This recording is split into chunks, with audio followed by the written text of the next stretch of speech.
amigos de Entre Puntos, grabando desde nuestras casas como es, vamos a decir, la nueva usanza en tiempos del COVID-19. Hoy le traemos a ustedes un personaje muy interesante, peculiar yo diría, porque es una persona con esas que nos pudiéramos pasar muchas horas conversando por su experiencia y todo lo que ha hecho en la vida. Nos referimos a Jaime Rocha, el espía español que trabajó para la CIA tratando de localizar a Mohamed Gaddafi. Bueno, este espía español tuvo que cambiar de pasaportes y de identidad unas 20 veces durante los 28 años que trabajó al servicio de la inteligencia española en el CSIC. Jaime Rocha ha publicado recientemente un libro y este libro se llama Operación El Dorado Canyon y en él nos dice toda su experiencia mientras estuvo en el Magreb árabe durante 3 años. Bueno, esta operación, el Dorado Canyon, fue una respuesta a un ataque terrorista en Berlín, en una discoteca, y entonces Estados Unidos hizo un bombardeo a Libia en ese momento. La verdad es que me resulta muy interesante llevarles a ustedes esta historia porque siempre nos da como, bueno, este interés, saber lo que hace un espía, cómo se dan estas cosas, aquellos que son los contraespías.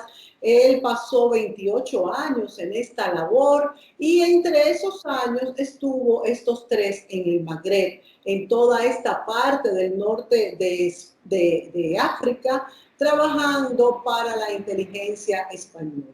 La parte, vamos a decir, curiosa de este programa que llevamos a ustedes es que Jaime Rocha estuvo en Praga en el servicio diplomático y allí conoció a nuestro amigo y colaborador del programa Entre Puntos, Carlos Esper, que también estuvo como diplomático en Praga. Y es Carlos Esper quien me contacta y me dice, Mónica, ¿por qué no hacemos un programa con Jaime Rocha sobre su nuevo libro? Bienvenido, Jaime Rocha, un placer conocerte y bienvenido una vez más, Carlos Esper. Hola, ¿qué tal? Buenos días. ¿Qué tal a todos? Caramba, Mónica, muchas gracias por esta oportunidad y por darme la ocasión de traer a Jaime a tu programa, muy visto en la televisión dominicana, y que creo que es una extraordinaria ocasión para que Jaime nos pueda comentar lo que es su nuevo libro, el primero de varios que va a sacar adelante, entiendo, de lo que ha sido su fructífera vida dentro de lo que es la inteligencia española, inteligencia militar española, porque ese es el background que tiene Jaime, es haber sido oficial de la Armada Española. Y efectivamente, lo que tú dices es un acierto. En el año 90 a mí me nombraron vicecónsul en Praga, hace ya, bueno, imagínate, 30 años redondos, además, porque estamos en el 20. Y allí coincidimos y ahí me introdujeron a Jaime como el agregado de prensa de la embajada. Para nada supe nunca, hasta muy tarde, después que volvimos a coincidir, nosotros volvimos a reunirnos y a ser incluso socios en el año 2005, que yo estuve en España hasta que me vine para acá a República Dominicana.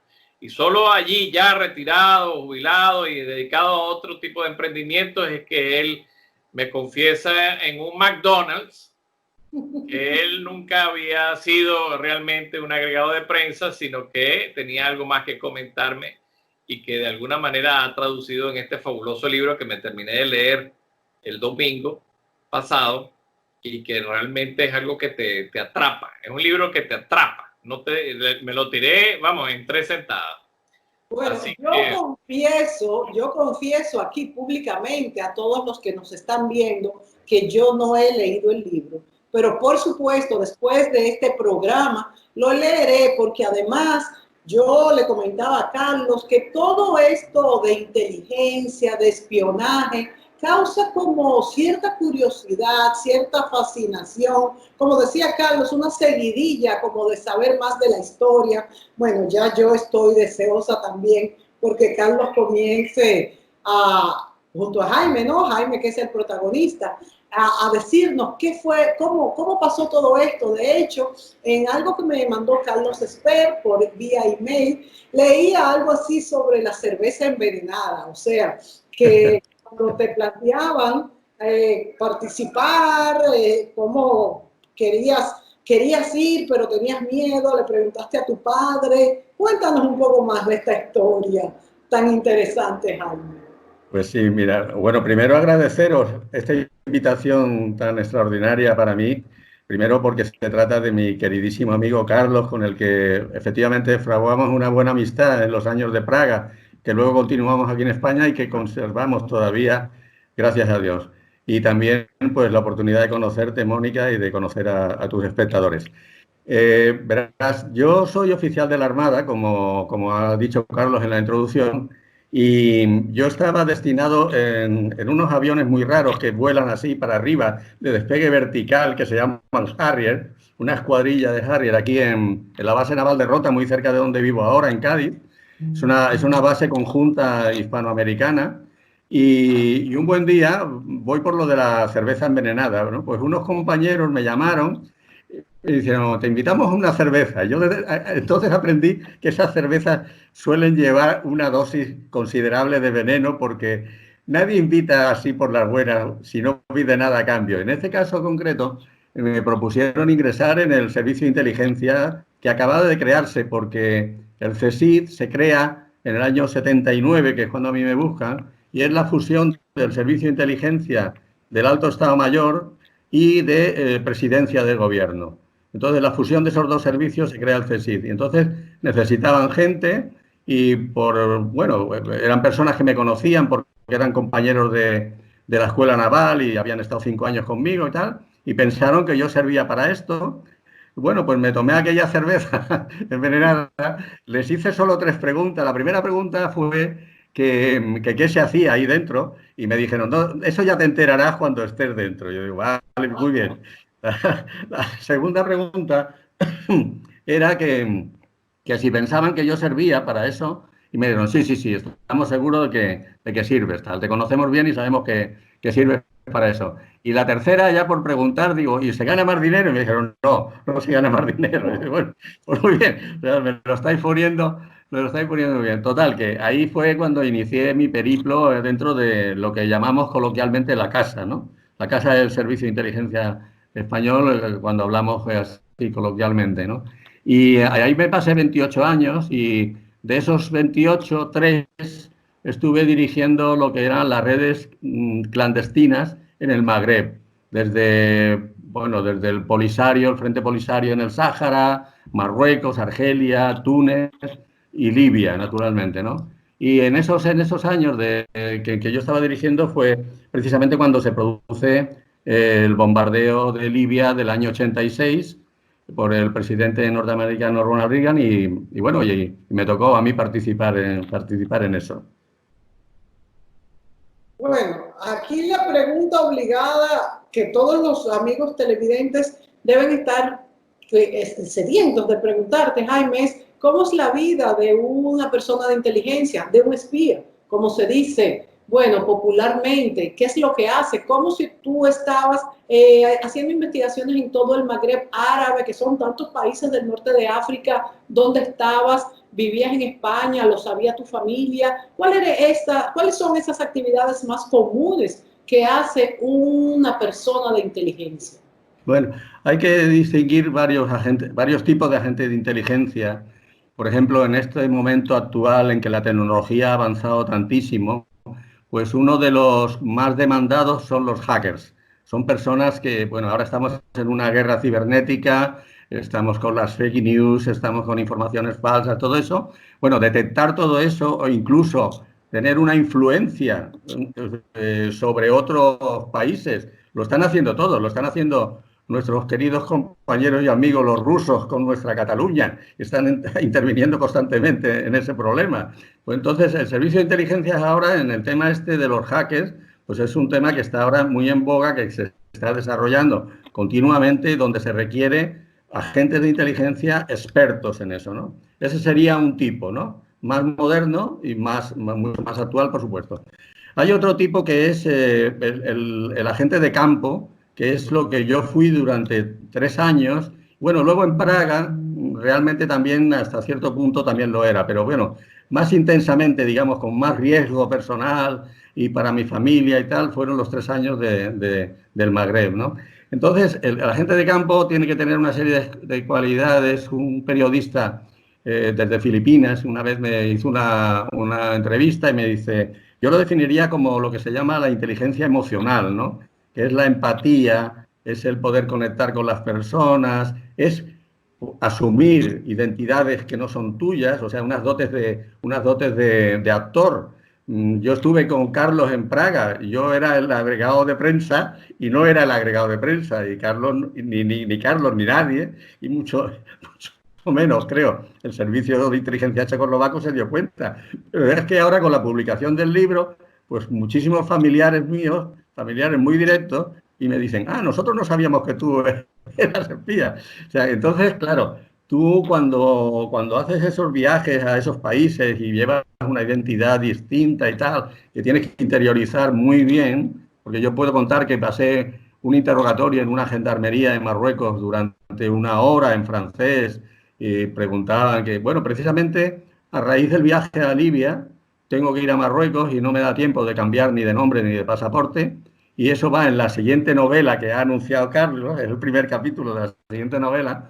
Entonces tengo que ir a Marruecos a una misión que me encomendaron y no me dio tiempo de cambiar. Y claro, en cuanto llegué a la frontera, el gendarme de guardia y vio aquello, y en un momento de guerra y en un momento en que las relaciones Marruecos-Libia no eran precisamente muy buenas, pues claro, hay que entender que les extrañaba pues una persona español, pasaporte español, tal, que había estado en Libia hacía 1 día, 2 días, y que ingresaba en Marruecos. ¿A qué viene usted aquí de turismo? No me cuente que viene de turismo, ¿no? Cosas así, ¿no?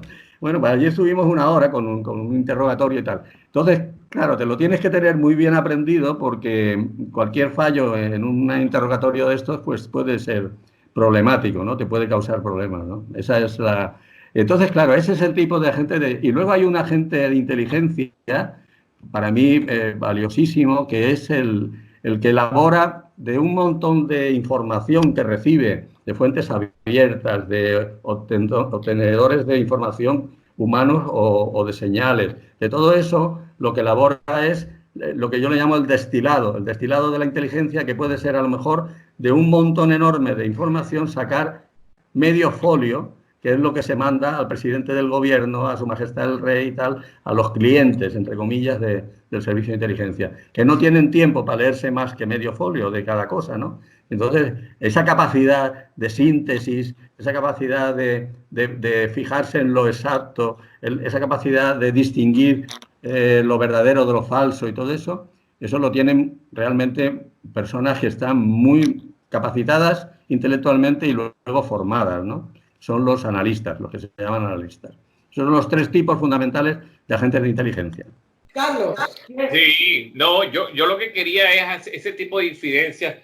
¿Qué tiempo, Jaime, te ha tomado recopilar esta historia? ¿Qué tiempo has dedicado en lo personal a construir esta historia con la que nos has deleitado recientemente con tu publicación?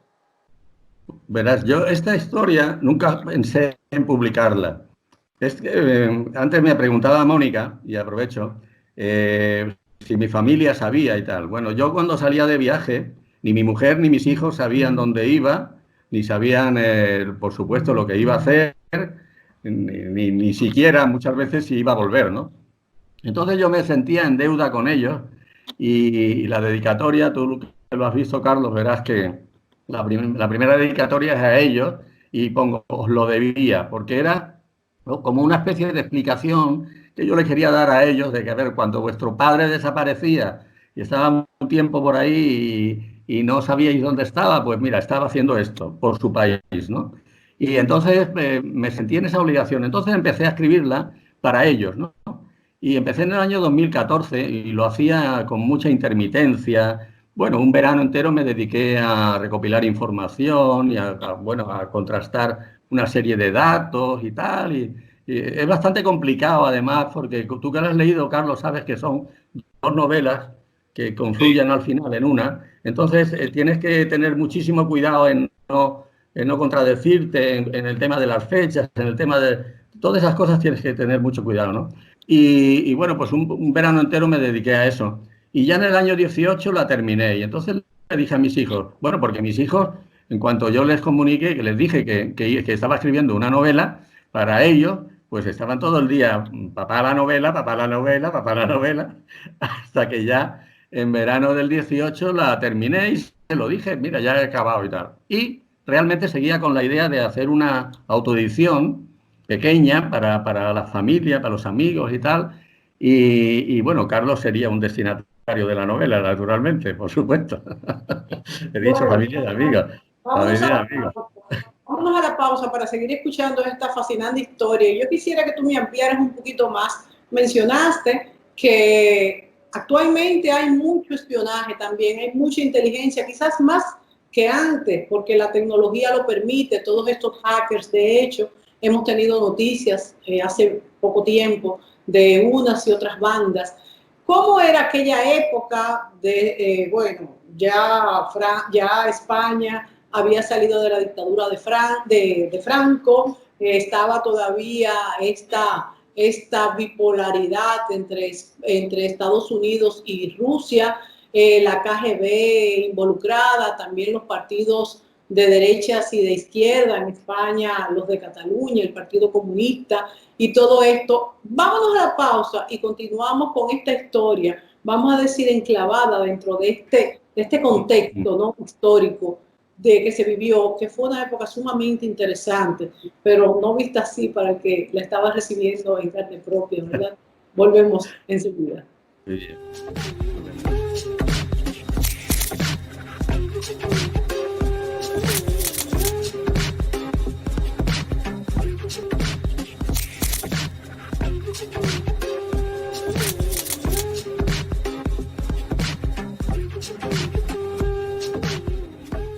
Continuamos con nuestro programa Entre Puntos, en esta ocasión con los señores Carlos Esper y Jaime Rocha. Carlos Esper y Jaime Rocha coincidieron en Praga en una época donde ambos estaban trabajando como diplomáticos, y Carlos Esper nos ha traído a Jaime Rocha en ocasión de la publicación de este libro que estamos describiendo. La verdad es que me parece muy interesante. Bueno, sí, Carlos, y para continuar tratando sobre el libro, hay una otra pregunta que surge, que es cuánto del libro es ficción y cuánto del libro es apegado a la realidad. Bueno, a ver, porcentualmente yo diría que un 80-20, ¿no? 80-20 realidad, 80 realidad, un 20 ficción. ¿Y por qué ficción? Pues porque a pesar de que han pasado más de 30 años de todo esto, hay personas que están involucradas en eso y que viven todavía, afortunadamente, y a las cuales yo no querría perjudicar de ninguna manera, ¿no? Entonces, he tenido que hacer algunos cambios en cuanto a personajes. También en situaciones, pues también he hecho algún cambio y tal. Pero sí que es verdad que como se trataba, y dije al principio, de un testimonio que quería dejar para mis hijos, tampoco podía engañarlos, tampoco tenía, no me he permitido fantasear. O sea, lo que he hecho ha sido cambio de situaciones, cambio de algunas acciones y tal, y luego pues también darle a la novela una cierta tensión que acapare la atención del lector desde el primer momento, como creo que según Carlos y según otros lectores he logrado, ¿no? O sea, que no se trataba tampoco de escribir unas memorias, por eso sería otra cosa, ¿no? Aquí se trataba de una novela y al hacer una historia real, absolutamente real, novelada, le tienes que dar un ritmo a la novela para que se haga atractivo. Si no, pues si se hace... El otro día un escritor muy conocido de aquí, de España, que además es un experto en novelas de espionaje, y me decía, mira, yo me he leído estos autores muy conocidos universalmente, y está hablando y no voy a dar nombres, dice, te escriben unos libros que son planos, que no tiene ritmo, que desde que empieza hasta que termina el libro es exactamente igual. Dice, el tuyo no, El tuyo tiene altibajos, tiene momentos de tensión, tiene momentos de calma, se retoman historias antiguas, se vuelve tal, dice, le das mucha agilidad. Está escrito en un lenguaje fácil de entender, no me voy por las ramas con descripciones que muchas veces no ayudan a nada, sino que voy directamente a los hechos. Por eso no es un libro largo, son 252 páginas. Si yo me pongo a describirlo de otra manera, me hubiera ido a las 500 si hubiera querido, pero no se trataba de eso. Se trataba de narrarlo de forma comprensible, siendo una cosa tan complicada de entender. A mí, Jaime, me encantan las novelas, las historias noveladas, porque es que te enganchan. Es algo de conocer una realidad y entonces ese ritmo, como tú bien describes, que da la novela. Y entonces yo te pregunto, ¿qué tan peligrosa es la vida de una persona de inteligencia, de un espía? Y también me interesa saber, porque he leído también libros novelados de este tipo, y siempre como que aparece un contrario que quiere comprar al espía, y muchas veces son espías de los dos bandos contra espías. Háblanos de ese mundo y de su peligrosidad. Pues se da todo eso. Se da el peligro físico. Bueno, yo en la novela, la salida de Trípoli fue realmente complicada. El personaje que aparece en la novela, que Carlos ya lo sabe, no es ese exactamente, era otra persona, a la que no cito, pero sí que hubo en la salida mía de Trípoli, hubo una complicación. Y bueno, pues logré salir, ¿no? Lo que pasa es que tuve que cambiar el vuelo. Yo iba a Roma, tenía un vuelo para Roma y me tuve que ir a Frankfurt, saliendo un poco corriendo. En otra ocasión tuve que salir también en un vuelo que salía de Tánger a Barcelona. También tampoco no estaba previsto, sino que fue una huida. Tenía la policía marroquí detrás y estaba huyendo de ellos, ¿no? Y llegué a Tánger, había un vuelo. Perdóname. ¿En peligro de muerte estuviste en alguno de estos casos? Bueno, en esos casos y en alguno más, no sé lo que hubiera pasado, porque, por ejemplo, en Praga yo estaba con pasaporte diplomático, yo tenía un estatus diplomático. Si el servicio de inteligencia checo, o checoslovaco primero, hubiera detectado mi presencia como agente de inteligencia español y no les hubiera gustado lo que estaba haciendo y hice un par de cosas que desde luego no les gustaron, pues esto me hubieran seguramente declarado persona non grata y me hubieran expulsado, ¿no? Que es lo habitual que pasa entre países occidentales, países tal. Pero claro, en un país del Magreb, esos estilos de persona non grata casi que no se usan, ¿no? Se usan métodos más expeditivos. ¿Qué hubiera pasado? No lo sé, no me atrevo a aventurarlo porque es que no lo sé, es que depende, no quiero meterme, no lo sé, a lucubrar en qué podía haberme Quizá hubiese pasado. sido más una persona desangrata. Muy fácilmente. ¿Y conociste algún doble agente, Jaime? Sí, pero a mí también me quisieron doblar, a mí también me quisieron comprar, todas esas cosas te pasan, ¿no? Porque, bueno, puedo decir que el precio, claro, hay que hacer la conversión, pero el precio mío en el año 85, 86 por ahí, que en un intento de compra, eran 7 millones de pesetas entonces, que era muchísimo dinero, ¿no? Y bueno, y hubo también intentos, bueno, amenazas, cosas de esas pasan. Cosas de esas pasan porque es el día a día, ¿no? Es que, claro, hay personas y hay países que les molesta lo que haces, ¿no? Antes se ha citado el tema del KGB, ¿no? De la actuación del KGB y tal.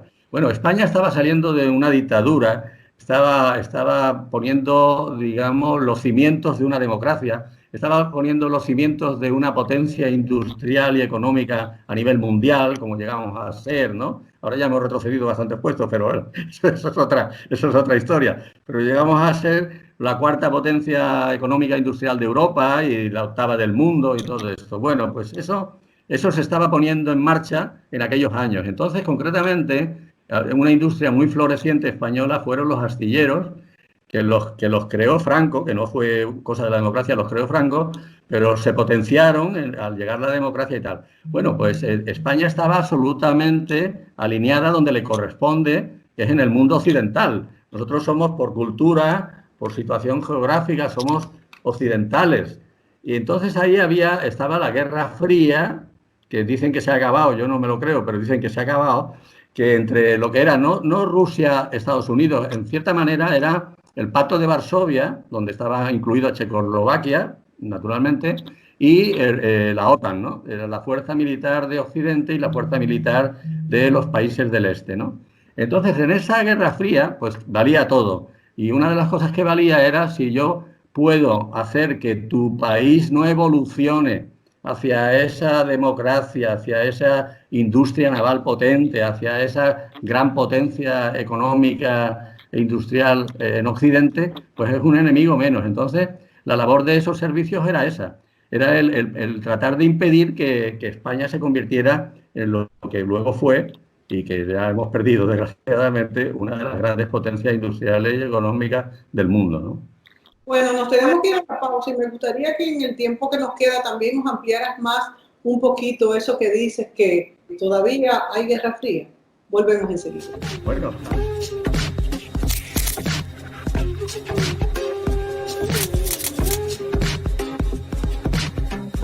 Rocha coincidieron en la vida diplomática en Praga, y hoy Jaime nos hace la historia de su libro y de esta época que pasó en el Magreb árabe.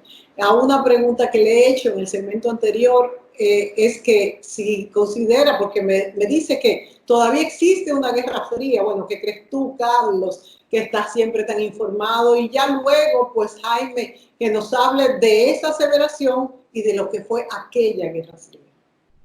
Bueno, si estamos hablando de lo que es Guerra Fría hoy en día, ya es hora de ponernos las chaquetas, porque estamos en una guerra gélida.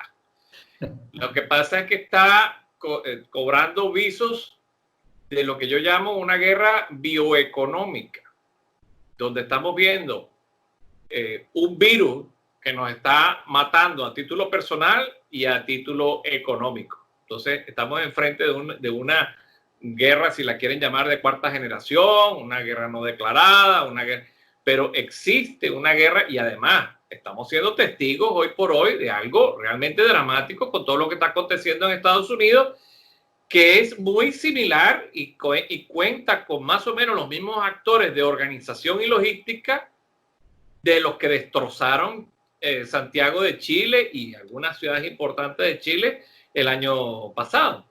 Acuérdate que hubo una perfecta coordinación y quemaron 8 estaciones de metro en un mismo día. No fue una cosa espontánea. Y lo mismo estamos encontrándonos en los Estados Unidos. Los Estados Unidos está siendo testigo de toda la violencia que se ha vivido en Venezuela durante estos 20 años. Entonces, si vivimos una guerra fría, es una guerra distinta porque no está en juego el si yo te tiro bombas nucleares y acabo con tu vida de manera atómica, que era básicamente la distensión o la contención que había entre los Estados Unidos y la Unión Soviética, sino que estamos viendo quién puede más desde el punto de vista económico sobrevivir a situaciones de tensión extrema como esta, por ejemplo, ¿no? ¿Cuál es tu opinión, Jaime, respecto a esto que ha dicho Carlos? Bueno, estoy absolutamente de acuerdo. Yo muchas veces pensaba, cuando estaba en Praga y conocía a Carlos y tal, digo, seguramente Carlos trabaja para algún servicio de inteligencia, porque es una persona muy inteligente y seguro que está, como acabamos de oír su opinión. Mira, yo estoy absolutamente de acuerdo. La Guerra Fría ahora tiene 3 actores. Antes era, como he dicho, Pacto de Varsovia, OTAN, ahora es China el actor principal de esa Guerra Fría. Y es una guerra económica, biológica. El otro día me preguntaban en una cadena de radio aquí en España qué pensaba de las guerras químicas. Cuando yo estaba en la Armada había un entrenamiento de defensa que se llamaba NBQ, que era nuclear, biológica y química.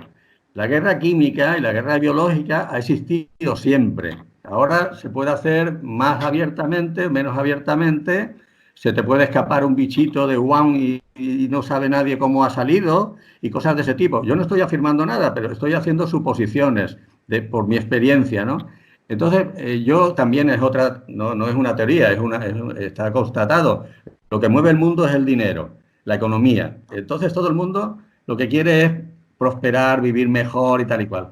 Y muchos para vivir mejor y para prosperar, pues no se paran en barras y hacen lo que tengan que hacer. Y estoy hablando de países, ¿eh? No estoy hablando de personas. Las personas son mucho mejores que los países. Las personas normalmente, la regla general, la humanidad está en un porcentaje, vamos a poner 80-20 también, de personas buenas, pero son a veces los países y los dirigentes de los países los que nos llevan a estos sitios, a estas situaciones, ¿no?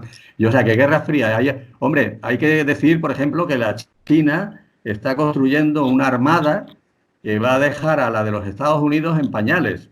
Es una armada impresionante. Están lanzando cohetes, están haciendo todo lo que está tecnológicamente, están ahora mismo sobrepasando a los Estados Unidos.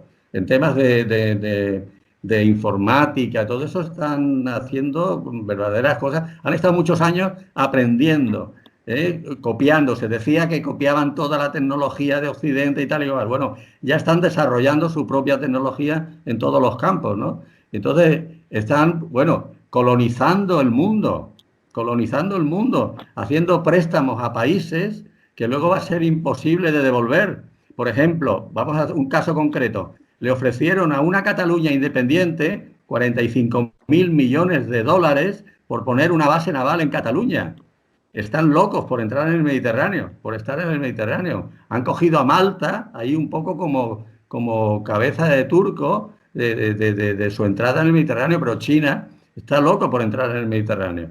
Y si vieron la posibilidad de que una Cataluña independiente, necesitada de dinero porque no tiene recursos para vivir independientemente, y le ofrecen una cantidad tan importante como 45.000 millones de dólares, pues allá que va, allá que va.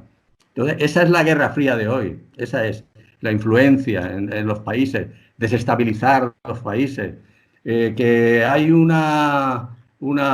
que digo yo, una grieta en el tema de la unidad del país, el independentismo, pues ahí nos metemos. Que hay una grieta en el tema industrial, ahí nos metemos. ¿De qué se trata? Se trata de que tú no vayas mejor que yo, sencillamente. Se utilizan... Adelante, Carlos.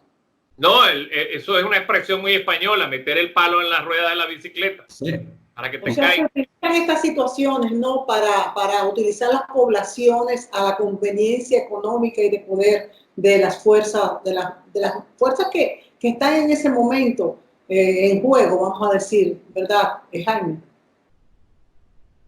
Hombre, ahora mismo, la verdad es que con esto, además del coronavirus, que puede ser, puede cambiar mucho la situación a nivel mundial, porque pues hay países que van a salir más afectados, pero lo que sí que vamos a salir todos muy afectados es la cuestión económica. Estoy hablando de España. En España, que nunca ha sido, bueno, desde algún tiempo a esta parte, hemos tenido unas tasas de paro insoportables, hemos estado muy por encima de la media europea y ahora, después de esto, de 3 millones de parados, vamos a pasar sin duda 6-7 millones de parados. El gobierno español acaba de aprobar lo que le llaman la renta mínima, que es una especie de no sé cómo llamarlo. Es que no quisiera emplear palabras que fueran ofensivas para nadie porque verdaderamente hay muchas personas que lo necesitan. Hay millones de personas que están pendientes de eso y entonces me parece muy bien que se le ayude a toda la gente, pero eso no es una solución. La solución es dar trabajo, la solución no es dar limosna, ¿no? Entonces, no, pero eso nos vamos a resentir mucho. Lo que te resulta incómodo, ya lo digo yo, es un efecto llamada a gritos para los antiguos países que tú visitabas en el Magreb, para ir a una España a buscar el subsidio directo, claro, mejorar su situación y además no dar un palo al agua, como dicen en España, o sea, no tener que además trabajar en nada. Claro. Entonces, bueno, pero es parte de las políticas maravillosas del dúo dinámico Sánchez-Iglesias, que se ha dedicado de una manera muy interesante, ¿verdad?, a ver cómo destruye la nación española, no sé, todos los 1500 años de evolución. Vamos a volver, como estamos ya en Venezuela, que estamos importando gasolina. En España importaremos pronto jamón serrano. Seguro. Mira, los chinos están haciendo jamón serrano ya. Bueno, ya lo creo. Y vino de Jerez. Sí. Y vino de Jerez, claro. Así es. O Bueno, sea, si no, Carlos, que tú crees que toda esta migración que está entrando a España en un momento tan delicado como este los está afectando económicamente de una manera importante. mira, hay una frase de mi amigo Muammar el Gaddafi, que en paz descanse, que dijo en Italia, además lo dijo en Italia, no se cortó un pelo, dijo, Europa la conquistarán los vientres de las musulmanas. Y se está conquistando. Hay millones y millones en todos los países europeos, en el norte, en Suecia, bueno, en toda Europa. En España tenemos ya, me parece que son 3, 4 millones también. Eh, Eso está pasando, es una invasión, si quieres, bueno, luego se nacionalizan, pero es verdad que ellos no se mimetizan con la población originaria del país, sino que ellos siguen teniendo sus costumbres, siguen teniendo su religión, lo que me parece muy bien, no tenemos por qué cambiarle la religión ni las costumbres y tal. Mira, hay una cosa que yo siempre digo públicamente, yo creo que un error de Occidente fueron las primaveras árabes, porque esos países, la componente religiosa es brutal. La componente religiosa abarca la economía, la política, la sociedad, todo está condicionado a la componente religiosa. Entonces, intentar convertir esos países en democracias de estilo occidental es un error garrafal, como se está viendo. Las consecuencias han sido peores que lo que había, ¿no? Entonces, yo eso lo he dicho siempre públicamente porque es lo que pienso y yo no me debo a nadie ahora mismo y puedo decir mis opiniones libremente, ¿no?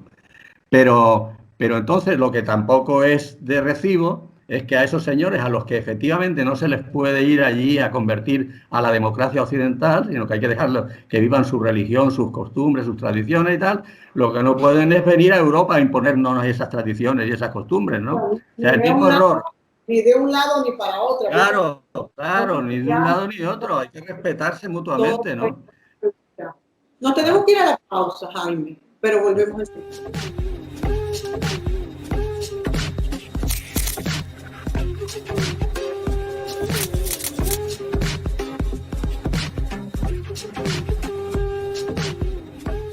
Bueno, amigos, ya estamos en la recta final del programa, entre puntos, y vamos a terminar este programa preguntándole a Jaime, una inquietud personal que tengo después de haber leído el libro, es que él hace una dedicatoria al general Manglano y tiene una presencia como personaje a lo largo de todo los dos tiempos que tiene el libro. O sea, de hecho, en la época en que él hacía su trabajo de campo. Era su superior, más que inmediato, ¿no? Muy superior, de hecho. Tú creo que eras capitán en esa época, ¿no? Si no me equivoco. Pero yo quisiera que nos explicara un poco, porque tengo entendido que es un personaje muy importante para lo que ha sido el Servicio de Inteligencia español. Pues efectivamente, yo le dedico también este libro, aparte de mi familia, como he dicho antes, al general Manglano, porque es una persona, ha sido el creador del servicio de inteligencia. Cuando yo entro en el servicio de inteligencia, que ya dije antes que era la unión del servicio de inteligencia de alto Estado Mayor con presidencia de gobierno, el general Manglano no estaba todavía en el servicio. El general Manglano entra en el servicio a continuación del fallido golpe de Estado de 23F, y él era entonces teniente coronel cuando entra en el servicio, luego ya terminó de general, pero a partir de ese momento él realmente crea el Servicio de Inteligencia Español. Y no solamente crea un servicio de inteligencia interior, sino de cara al exterior, homologable a cualquier servicio de inteligencia del mundo. Nosotros hemos tenido, y yo personalmente, operaciones con el Mossad, con la CIA, con el MI6, con todos los servicios más prestigiosos del mundo, y puedo afirmar categóricamente que estamos a ese nivel. Estamos a ese nivel. Y eso, en una buena parte, el creador ha sido el general Emilio Alonso Manglano, que terminó, no sé si os acordaréis de esto, a él lo acusaron de unas escuchas que hubo en una sede de Herri Batasuna, el partido político independentista vasco, y bueno, estuvo juzgado, estuvo condenado en primera instancia y absuelto en segunda instancia. Eso le hizo abandonar el servicio, dejó la dirección del servicio, y yo luego ya él retirado y yo también, yo le veía, vivía por Madrid, por la calle San Francisco de Sales, y yo a veces iba y me tomaba un café con él y tal. Y me da una pena tremenda un hombre tan importante para España como ha sido el general Manglano, que haya muerto solo y sin que se le haya hecho justicia. Porque nadie le ha hecho justicia. Solamente el que fue presidente del gobierno, Felipe González, en unas manifestaciones en prensa, dijo que al general Manglano España le debía un homenaje, un reconocimiento.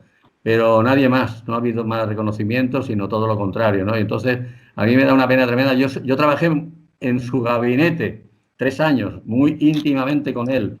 He vivido muy de cerca toda la evolución de todo lo que le pasó luego, aunque yo ya no estaba en el gabinete y tal.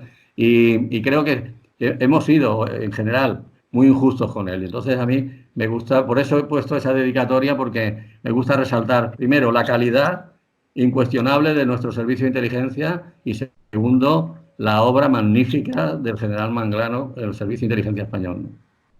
Bueno, Jaime, y para terminar me gustaría, porque las personas siempre tienen mucho interés en conocer estos personajes, mencionaste que estuviste en algún momento, aunque fuese puntual, con Muammar Gaddafi, si tuviste, por ejemplo, en aquella época que la ETA tenía tanta actividad, si estuviste en contacto con alguno de esos directivos, con algunos de los presidentes, ¿quiénes fueron esos personajes que más te impresionaron o que simplemente no tuviste el tiempo de que te impresionaran tanto, pero conociste como a Gaddafi? ¿Tu terrorista favorito?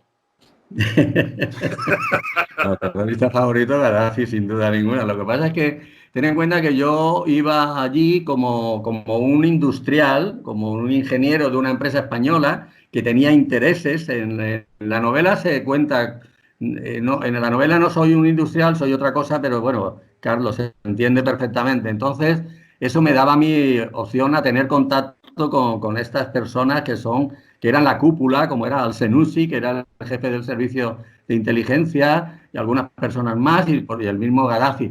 Ahora, conversaciones con él no tuve, he tenido con otros dirigentes mundiales, como Carlos conoce, con Václav Havel, un personaje impresionante, ¿no? Y además, antes de ser presidente, cuando estaba siendo perseguido todavía, y luego siendo ya presidente, bueno, pues presidentes de Estado, pues Al-Assad, el sirio, Ben Ali, el tunecino, no sé, bueno, no sé, de muchos países, porque también durante la época que estaba en el gabinete del general Manglano, yo llevaba relaciones exteriores, ¿no? Entonces, relaciones exteriores significaba que yo, cuando venía una personalidad, por ejemplo, el presidente del Frente Polisario, al de la CID, venía a Madrid, pues el que iba a recogerlo, el que hablaba con él en primera instancia, preparaba las entrevistas, lo llevaba al alojamiento, luego incluso mi mujer ya un día me dijo, tú te tienes que salir de ese destino porque esto va a acabar con nosotros. Éramos muy jóvenes, teníamos 30 y tantos años, pero terminábamos muchas noches en un tablao flamenco con el mandatario de turno, o en una corrida de toros. Algún japonés se me ha salido después del primer toro, ha salido corriendo y dice, yo esto no quiero más. Pero la relación mía con directores de servicios de inteligencia, presidentes de gobierno, ministros y tal, era muy frecuente, ¿no? Y además teníamos luego pues ir a comer juntos, a hablar distendidamente, aparte de lo que eran las conversaciones, digamos, oficiales, pues toda la parte social, digamos, la llevaba yo, ¿no? Me la encargaba a mí el general Manglano. Dice, te lo llevas, por ejemplo, llévatelo de compras al director del servicio belga, por ejemplo, dice, llévatelo a la calle Serrano que quiere hacerse un traje, tal. Bueno, ¿dónde voy? Entonces, llévatelo, tal. Cosas de ese tipo. Una vida distendida, Jaime. Perdóname. ¿Podríamos decir que tenías una vida distendida o no? Bueno, yo me levantaba muy temprano, iba al aeropuerto de Barajas con coches blindados, escolta, recogía al personaje y algunos días terminábamos, yo llamaba a mi mujer, si venía acompañado por su mujer, llamaba a mi mujer y decía, arréglate que esta noche tenemos café de chinitas o la venta del gato. Siempre no sé con qué. estrés. Siempre ¿Perdón? bajo estrés. ¿Siempre? Bajo estrés. Bueno, sí, yo tomaba unas pastillas que se llaman Tonfas, que son vitamina B y ginseng. que me la recomendó una farmacéutica amiga mía y dijo, mira, esto te va a tranquilizar, pero a pesar de todo, yo un día yendo en el coche con el general Mangrano, le dije, director, porque él no quería que le llamáramos general, los grados militares estaban abolidos allí dentro. Entonces le dije, director, yo si hay otra cosa donde irme, me querría ir porque esto va a acabar conmigo, porque de verdad que es muy agotador. Y de ahí fue precisamente cuando pasé a las redes clandestinas del Magreb. Justamente en ese momento se iba, y yo lo sabía, con alguna intención lo dije, el jefe que llevaba las redes clandestinas del CSI, del Magreb, se marchaba en ese momento. Entonces yo aproveché, se lo dije al director y me mandó allí, ¿no? Jaime, que no, bueno, que no quiero que terminemos el programa sin que le digas a la audiencia dónde pueden conseguir tu libro. Bueno, pues esto, desde luego está en Amazon. Ha sido de los libros más vendidos en Amazon, el tercero y el cuarto en algunos días. Luego, pues plataformas grandes como Fnac, aquí en España el Corte Inglés, todas las librerías. Es una editorial que además trabaja mucho con Estados Unidos. Puedo adelantar que hay una revista a nivel mundial y que se va a editar en español para España y Hispanoamérica. Se va a editar en septiembre, y en el número 2 de esa revista la portada va a ser mi libro, va a ser mi novela. Es una revista que tiene mucha difusión, que es muy importante y tal. La editorial esta, los dueños de la editorial, son personas que estudiaron la carrera en Estados Unidos, que tienen muchísima relación con Estados Unidos. Ahora mismo lo tiene la productora Fox en Los Ángeles, por si se puede hacer una película o una serie corta. Pero vamos, yo creo que a nivel mundial lo más fácil, yo tengo una hija en Singapur, como Carlos sabe, tengo otro en Londres y tal, y bueno, pues están pidiéndolo todo por Amazon. Por Amazon les llega bien, o sea que a través de Amazon pueden lograrlo. Por cierto, aprovecho, si lo compran por Amazon, que me pongan alguna estrellita, porque claro, que todo esto contribuye. Vale. Bueno, yo creo que será una excelente experiencia leer esta novela. Gracias, Carlos, por traernos a Jaime Rocha, este personaje español que ha estado inmiscuido en tantos momentos de la historia después de la dictadura de Franco en España. Gracias, encantado de conocerte, Jaime. Igualmente, Mónica, encantado por mi parte, y el agradecido soy yo por esta oportunidad que me habéis dado. Muchísimas gracias, Carlos y Mónica. Bueno, Carlos, gracias a ti, amigos. Gracias por sintonizarnos y espérenos la próxima semana. Hasta la próxima. Tú quieres.